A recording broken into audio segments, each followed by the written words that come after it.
잠언 16장 3절 오늘 본문에 보면 너의 행사를 여호와께 맡겨라. 그리하면 내가 경영하는 것이 이루리라 그랬어요. 우리가 아무리 열심히 계획을 짜도 그걸 이루는 분은 하나님이라는 겁니다. 여기서 너 행사를 여호와께 맡겨라. 그럼 너의 경영이 이루리라. 이 경영이라는 말이 히브리어로 마르는 플랜이라는 겁니다. 계획이라는 겁니다.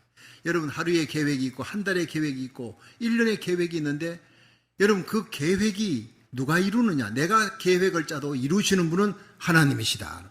하나님의 손이 중요한 겁니다. 그래서 우리가 진심으로 하나님의 뜻을 알기 위해 성경을 읽어야 됩니다. 말씀을 들어야 됩니다. 내 뜻이 맞다 싶어도요, 하나님의 뜻이 하고 틀릴 때가 있어요. 하나님의 뜻이 뭔지 알고 하나님 말씀에 하나님의 뜻이 이것이구나 정확하면요, 그게 내 생각과 계획을 짜는 거예요. 맞추는 거예요. 그럼 모든 경영이 형통하게 될 줄로 믿으시기 바랍니다. 그럼 나의 모든 경영이 형통하게 이루어지려면 정확하게 디테일하게 세 가지 원칙을 오늘 성경은 얘기하고 이 세 가지 원칙을 잘 지켜라. 그럼 너는 너의 계획하는 모든 경영이 평생 형통하리라. 이렇게 되어 있습니다. 굉장히 중요한 말씀입니다. 함께 은혜 받는 시간 되기를 주의 이름으로 축원합니다. 첫째로 쓰임에 합당하게, 쓰임에 적당하게 살아야 우리의 경영이 이루어진다는 거예요. 우리 잠언 16장 4절을 한번 읽어봅니다. 시작. 여호와께서 온갖 것을 그 시움에 적당하게 지으셨나니 악인도 악한 날에 적당하게 하셨느니라. 아멘. 여기에서요, 하나님은 온갖 것, 자, 물건이고 뭐고 사람이고 만들 때는 하나님이 그 시움에 적당하게 목적을 갖고 만드셨다는 거예요. 왜 하나님이 사람을 만드셨습니까? 하나님을 영화롭게 하며 영원토록 그를 즐거워하는 거예요. 천국 가면요, 찬양밖에 없습니다. 천국에 건축헌금 이런 거 없습니다. 전도 없습니다. 천국은 영원토록 찬양하는 것입니다. 하나님을 영화롭게 하는 성도, 하나님의 목적에 맞게 살아가는 거예요. 그게 행복이 있습니다. 감사가 있고 평안이 있습니다. 자, 탁구공을 갖고 야구하는 사람 없습니다.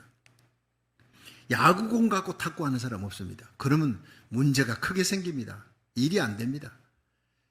여러분, 탁구공은 탁구대 위에서 노는 거예요. 야구공으로 야구하는 겁니다. 여러분, 하나님 우리 교회가 다른 교회보다 특별하게 우리 교회를 향해서 써야 될 사명과 목적이 있는 줄로 믿으시기 바랍니다. 연단하는 거예요.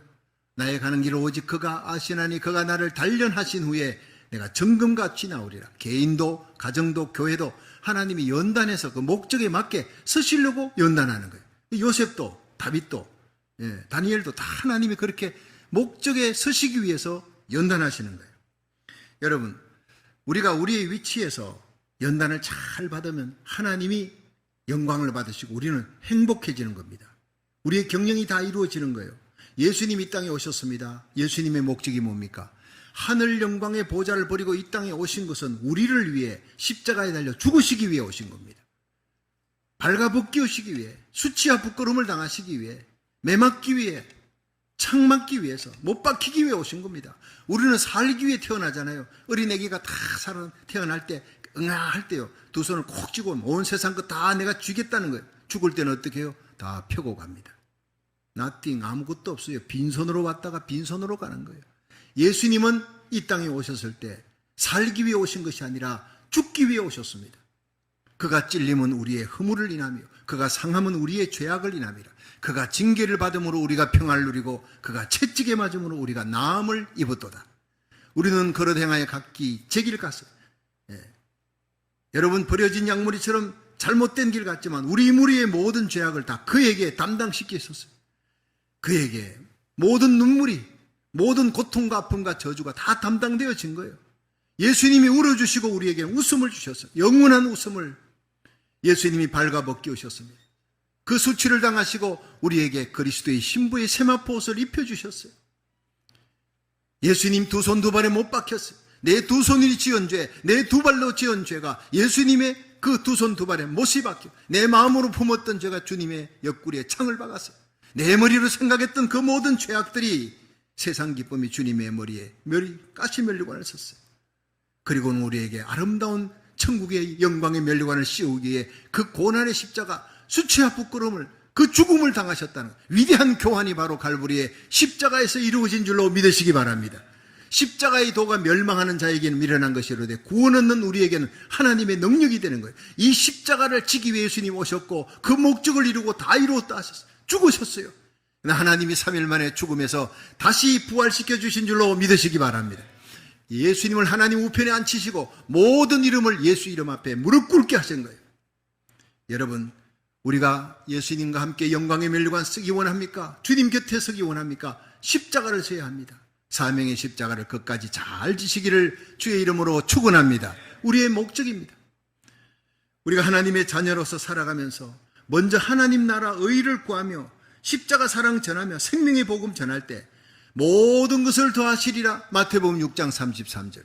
이 모든 것을 더해 주시고 형통과 존귀와 평강을 여러분과 여러분 자녀들이 누릴 수 있는 거 하나님 나라 의를 구할 때 일어날 줄로 믿으시기 바랍니다. 목적에 맞게 살아야 되는 거예요. 하나님은 모든 사람들이 살아가는 그 삶의 위치 포지션에서 하나님을 영화롭게 하며 이웃을 사랑해야 돼요. 그 예수님께서 율법학자가 와서 율법이 뭘 얘기합니까? 성경은 뭐라고 얘기합니까? 예수님이 하나님을 사랑하고 이웃을 사랑하라. 그게 율법의 대강이에요. 모든 율법은 바로 이렇게 얘기하는 거예요. 그럼 하나님 사랑하고 이웃을 사랑하면 너의 모든 경영이 이루어지리라 이 말씀이에요.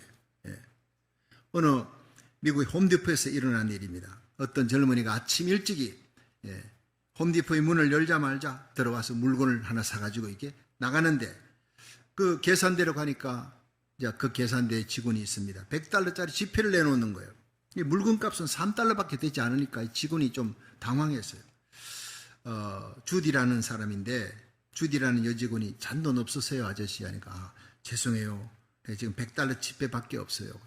그러니까 이제 보니까 이런 시간이라 계산대에 돈은 $40밖에 없습니다. 이 여직원이 잠시 생각하다가 이 $100짜리 지폐를 다시 손님에게 줬어요.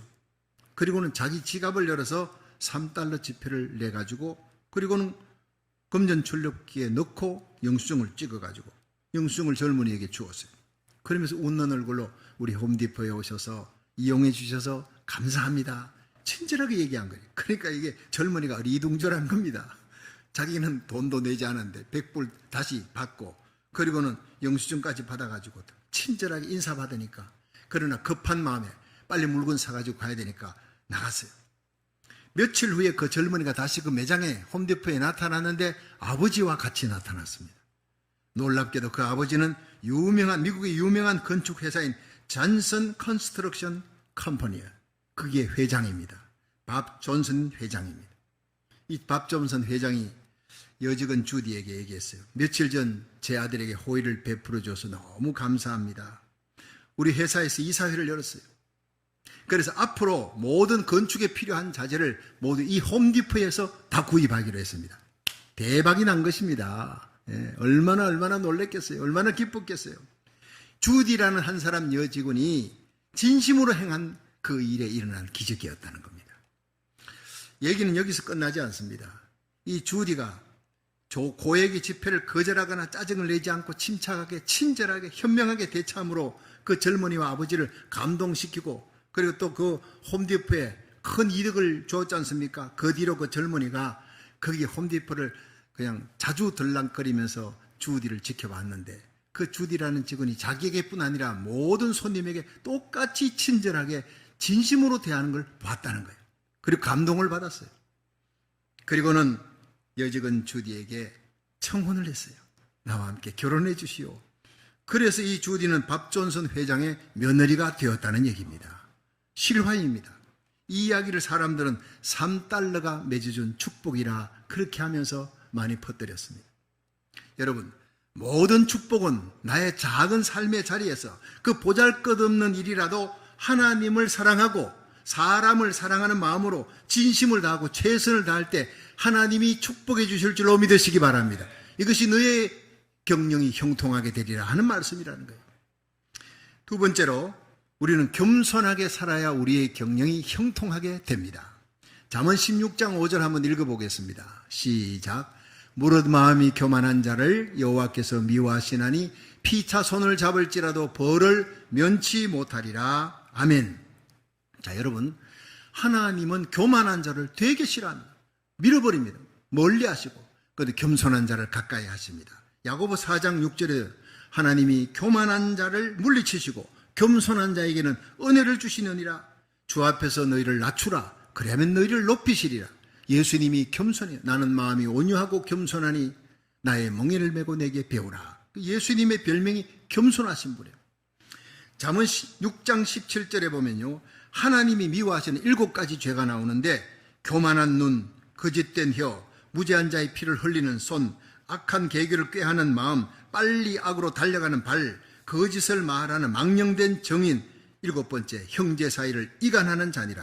요 7가지 죄를 하나님이 미워하는 죄인데, 그 중에 제일 첫 번째 선봉장이 뭐냐? 교만한 마음, 교만한 눈입니다. 이 교만은 모든 악의 근본이기 때문에 하나님이 제일 미워하는 거예요.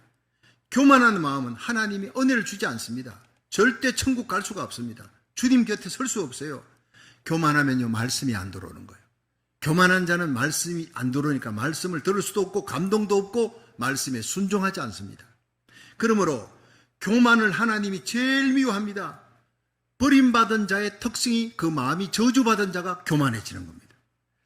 애굽의 바로왕이 교만했어요. 하나님 대적하다가 다 망하잖아요. 하만이 교만했어요. 하나님 대적하다가 망하고, 사울왕이 하나님의 이름을 부릅니다. 어릴 때부터 모세오경 지키고 제사 지냈던 이스라엘의 사울왕이지만 교만하니까, 하나님 말씀 불순종하니까 망하는 겁니다. 여러분, 우리 인간들이 아무리 과학이 발달해도 절대 교만해서는 안 되는 겁니다. 달나라 별나라에 우주선을 막 쏘아보냅니다. 대단한 것 같죠? 그러나 하나님의 전능하신 손 아래 겸손해야 됩니다. 지금 일어나는 자연재해를 보십시오. 호주에서 일어나는 그 불길 누가 껐습니까? 하나님이 물폭탄으로 껐습니다. 여러분, 그 호주에서 불이 일어나고 캐나다 불이 일어나고 마우이에 막 그냥 불길이 일어나고, 그 자연재해를 누가 끌 수 있습니까? 수백 대의 비행기가 날아다니고 도저히 끌 수 없어요. 조족지열입니다. 지진이 잘 나지 않는 북아프리카 모로코, 120년 만에 지진이 난데 강도 6.8입니다. 사망자가 3,000명이 넘는데 지금도 계속 발굴되고 있어요. 이 사람들이 지난 8일 11시 11분, 밤 11시 11분 이제 모두가 다 잠드는 그 시각에 지진이 터져버린 거예요. 그래서 사람들이 많이 죽었습니다. 리비아에 또 태풍이 불었어요. 대홍수가 일어나니까 2만 명 이상이 죽는 대참사가 일어났지 않습니까? 이 모든 것은 인간의 힘으로는 어떻게 할 수 없는 천재지변이, 이 자연의 힘 앞에, 하나님 앞에 무릎을 꿇으라는 겁니다. 회개하고 돌아오는 하나님의 음성이, 우리 인간은 연약한 존재라는 거예요. 이런 것을 볼 때마다 우리는 주님의 재림이 문 앞에 가까이 문을 두드리고 계신, 내가 밖에서 문을 두드린다. 볼지어다 내가 마음의 문을 두드린다. 문을 열면, 나를 받아들이면 너희들이 은혜를 받을 것이다. 회개하라는 거예요. 내 이름으로 일컫는 내 백성이 그 악한 길에서 떠나 스스로 겸비하고 기도하여 내 얼굴을 구하면 내가 하늘에서 듣고 그 죄를 사하고 그 땅을 고칠지라 했어요. 이런 모든 것들을 볼 때 예수님의 재림이 가까웠다는 것을 알고, 데살로니가전서 5장 2절에 주의 날에 밤에 도적같이 이를 줄 너희가 자세히 알미라. 저희가 평안하다 안전하다 할 그때 잉태한 여사에게 해산의 고통 이름같이 멸망이 홀련히 저희에게 이르리니 결단코 피하지 못하리라. 여러분, 멸망이 홀련히 임합니다. 죽음도 홀련히 임합니다. 사고도 홀련히 임합니다. 여러분, 우리는 천년 만년 살 것처럼 살아가지만 그 속는 것입니다. 우리는 천년을 두고 계획해야 되지만 오늘이라도 주님이 날 부르시면 주님 앞에 서야 한다 생각하며 준비하며 살아야 될 줄로 믿으시기 바랍니다. 우리의 삶 속에 인간의 힘으로 어찌할 수 없는 상황이 닥칠 수가 있습니다. 그때 우리는 겸손히 하나님께 무릎을 꿇게 되어지는 것입니다. 1970년 4월 13일 미국의 아폴로 13호가 달나라를 향해서 발사되었어요. 과학자들은 그 앞에 아폴로 12호까지 많은 우주선을 보냈기 때문에 그들은 장담했어요. 아폴로 13호는 지금까지 만들어진 우주선보다 가장 완벽하게 만들어졌다. 소정의 목적을 잘 달성하고 올 것이다. 아주 장담했습니다. 그런데 발사한 지 지구로부터 2만 마일 떨어진 그곳에서 아폴로 13호가 고장이 나버렸어요. 사고가 일어났어요. 산소통이 깨졌습니다. 더 이상 운행할 수가 없어요.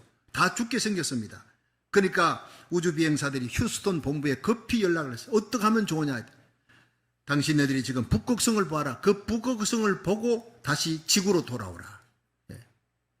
회항 명령을 내렸어요.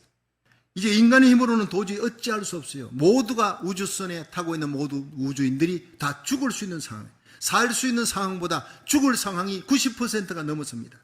그때 전 미국의 국민들이 고장난 캡슐을 몰고 오는 그 우주인들을 위해 오전 9시에 시간을 정하고 간절하게 기도하기 시작했습니다. 우주 비행사들은 우주선 안에서 간절하게 절박하게 하나님 앞에 살려달라고 기도했습니다. 그리고 얼마 후에 아폴로 13호가 무사히 태평양에 도착했어요. 무사히 귀환했어요.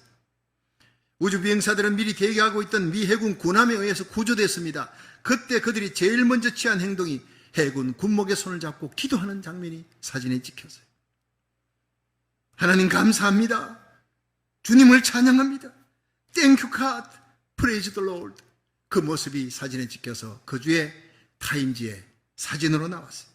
두 손 모아 군목과 함께 눈물로 기도하는 장면이었어요. 그렇습니다. 인간의 이성에 한계에 부딪힐 때, 언젠가는 한계에 부딪힐 날이 오는데 결국 하나님 앞에 무릎 꿇고 기도할 때 하나님이 기적을 베풀어 줄 줄로 믿으시기 바랍니다. 시편 50편 15절에 환난 날에 나를 부르라 내가 너를 건지리니 네가 나를 영화롭게 하리라 했어요. 잠언 8장 17절에 나를 사랑하는 자들이 나의 사랑을 입으며 나를 간절히 찾는 자가 나를 만날 것이니라.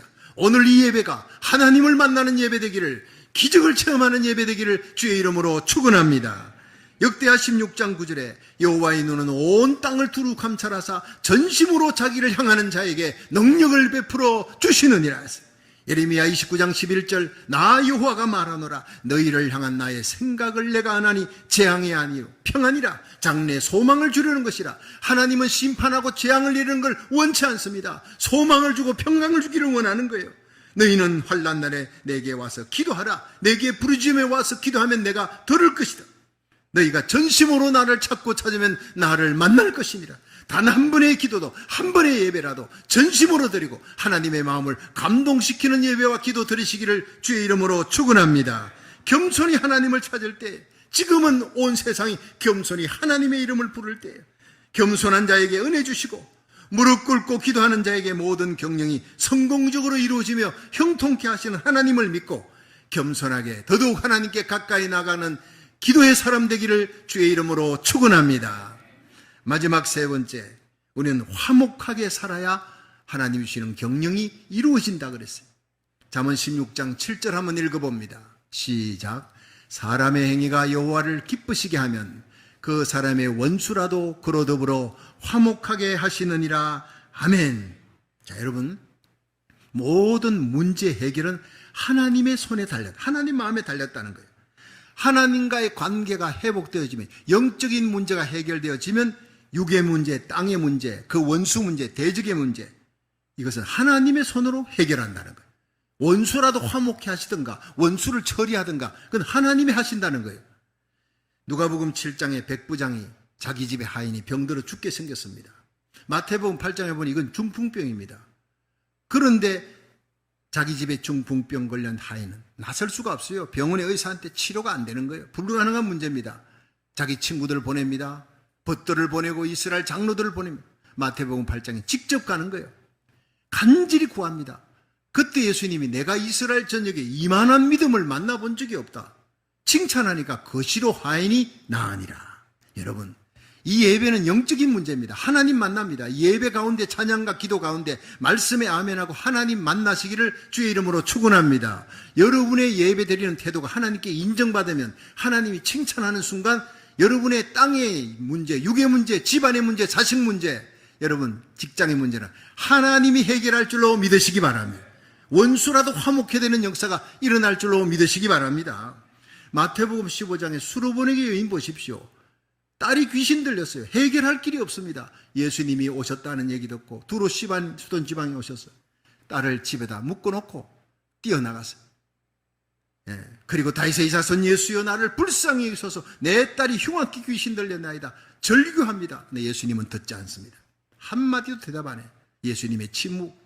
제자들이 예수님 동네 사람들이 모이는데 저 여인을 좀 쫓아내지요. 보내시지요. 예수님께서 리젝트하는 거예요.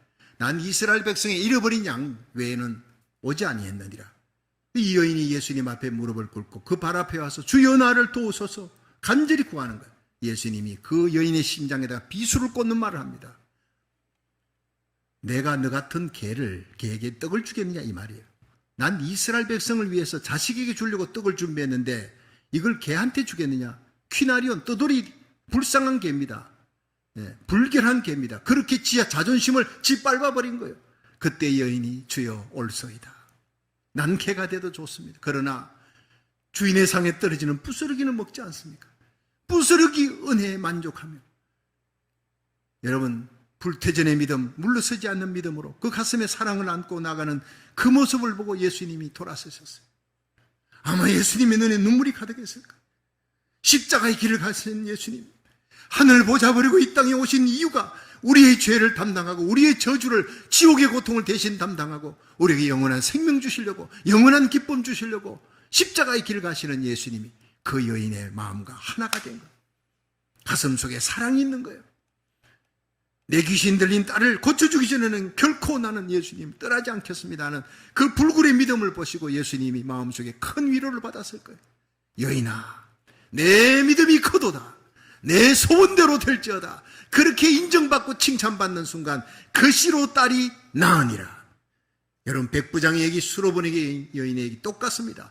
오늘 예배 가운데 여러분 예수님을 만날 수 있기를, 칭찬받는 예배 드릴 수 있기를 주의 이름으로 축원합니다. 땅의 문제, 육의 문제, 자식의 문제, 모든 죽어가는 문제는 주님의 손으로 처리하시고 해결하시고 살려줄 줄로 믿으시기 바랍니다. 여러분, 오늘 본문 잠언 16장 7절에 보니 사람의 행위가 여호와를 기쁘시게 하면 그 사람의 원수라도 그로 더불어 화목하느니라. 얼마나 귀한 말씀입니까? 창세기 32장에 보면요, 야곱이 야복강에서 절대절명의 위기를 만나죠. 20년 전에 에스가 그 원한을 품고 나타났어요. 에스가 야곱에게 축복권을 뺏겼거든요. 그 원한이 20년 지나도요 사그라들지 않습니다. 400인의 자객, 칼찬 자객을 거느리고 와서 야곱과 그의 가족들, 소떼, 양떼들 다 동물이고 완전히 죽여버리겠다는. 야곱은 강건으로 다 보냈어요. 처자식들, 종들 다 보냈어요. 가축들 다 보내고 야곱이 홀로 남았더니 여러분, 그때 기적이 일어납니다. 여러분, 우리 인생에 가장 외로울 때 그때 성령의 역사가 일어납니다. 야곱이 홀로 남았더니 여러분, 십자가에서 홀로 남아 하나님과 우리 사이에서 하나님의 손, 우리의 손을 잡고 눈물 뿌려 기도하며 심장이 터져 돌아가셨던 그 예수님 때문에 우리가 하나님께로 갈 수 있는 길이 열렸습니다. 여러분, 야곱이 홀로 남았습니다. 홀로 남아서 다가오시는 그 하나님과 함께 씨름을 하잖아요. 환두뼈가 위골되는 거예요. 일생을 20년 동안 자기 힘으로, 자기 허리의 힘으로 그 많은 재산을 모았습니다. 그러나 하나님 앞에 아무것도 아니에요. 다 버려야 돼. 환두뼈가 위골되었지만 그러나 모래밭을 끌려가며 질질 끌려가면서도 나에게 축복해 주십시오. 너 뭘 원하느냐? 하나님의 축복이면 됩니다. 오늘 이 시간 여러분이 하나님의 축복을 받으시기를 주의 이름으로 축원합니다. 그러면 강건에서 문제를 하나님이 해결하시는 거예요. 물질의 문제가 아니라 인간관계 문제가 아닙니다. 명예 문제가 아닙니다. 다 죽은 문제라도, 죽은 나사로도 살리셨던 예수님이 이 시간 우리가 하나님의 마음에 들기만 하면 되는 겁니다. 원수와 화목해 되는 것, 하나님과 관계가 회복되면 이루어지는 겁니다. 믿으시기를 바랍니다. 하나님이 묻습니다. 너 이름이 뭐냐? 야곱입니다. 이스라엘로 바꾸라. 야곱, 남 속이는 자, 사기꾼 아니냐? 발꿈치 잡는 자 아니냐? 이스라엘 바꾸라. 하나님과 겨루어 이겼다. 하나님 나라 황태자라네. 인격이 변하는 겁니다. 하나님 만나고 나니까. 그렇게 거듭나고 나니 강 건너 에스가 그 다음날 만나는데 야곱에게 달려와 목을 어긋맞고 끌어안고 눈물을 펑펑 흘리며 내 하나밖에 없는 동생이다. 그렇게 화목되어지면서 일생을 이 에스가 원수가 아니라 보디가드로 야곱을 지켜줍니다. 이런 놀라운 역사가 야고보강에서 일어난 겁니다. 하나님의 마음을 사로잡을 때, 인정받을 때 일어나는 겁니다. 역대하 20장 6절에 보면 주의 손에 권세와 능력이 있사오니 능히 주와 맞설 사람이 없나이다. 귀한 말씀입니다. 우리 주님의 손에 권세와 능력이 있습니다. 하늘과 땅의 모든 권세를 지신 예수님의 손에, 그러니까 주와 맞설 사람은 아무도 없습니다. 그럼 우리가 전능하신 하나님을 바라보고 기도하면, 하나님의 손잡으면 사람과의 관계에는 신경 쓰지 않아도 된다는 얘기입니다. 내가 아무리 신경 써서 애를 써서 그 사람과 다시 회복하려 해도 안 되는 겁니다. 그럼 하나님 만나면 되는 겁니다. 철저히 주님만 바라보십시오. 거룩하게 살아가며 하나님과 동행하십시오. 하나님만 상대하고 기도하면 에녹과 노아처럼, 이삭과 모르드게처럼, 요셉과 다니엘처럼 원수와 대적들은 하나님이 화해케 하지 아니하면 하나님이 그 원수를 처리해 버리는 겁니다. 둘 중에 하나입니다. 히브리서 12장 14절에 화평함과 거룩함을 쫓으라. 그렇지 않으면 주님을 볼 수가 없느니라. 여러분, 화평함만 쫓다가 거룩을 잃어버리면 주님 못 봅니다. 화평을 위해 거룩을 버리면 죄와 타협하는 것입니다. 거룩함만 쫓다가 또 화평을 잃어버리면 영적 바리새인이 되는 겁니다.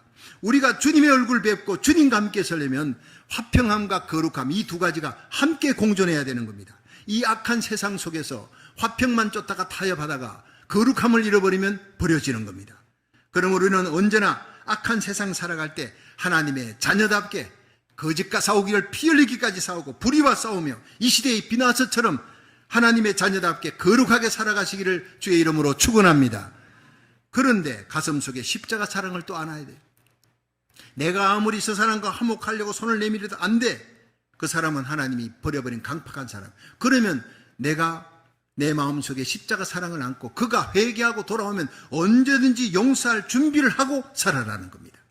그것이 중요한 겁니다. 미워하지 말라는 거예요. 그래서 사랑에 빚진 자의 삶을 살면서 그렇게 화평과 거룩을 쫓아 살아갈 수 있기를 주의 이름으로 축원합니다. 이런 삶을 사는 자에게 하나님은 모든 경영을 이루어 줄 것이다 라고 약속하고 있어요. 만사가 형통하게 될 것이다 약속하고 있어요. 복에 복을 더하시고 지경을 넓혀주시고 주의 손으로 도우사 환난을 벗어나 근심이 없는 만사 형통의 야베스의 복을 받을 수 있기를 주의 이름으로 축원합니다. 그것이 진정한 경영이 이루어지는 삶이에요. 여러분, 남은 생에 하나님이 주시는, 하나님이 원하시는 목적에 합당한 삶, 쓰임에 적당한 삶을 사십시오. 어떤 환경에서도 겸손하게 기도하는 삶을 사십시오. 하나님의 마음을 기쁘게 하는 삶을 살아 여러분이 계획하는 모든 계획과 경영이 주 안에서 형통하게 이루어지기를 주의 이름으로 축원합니다.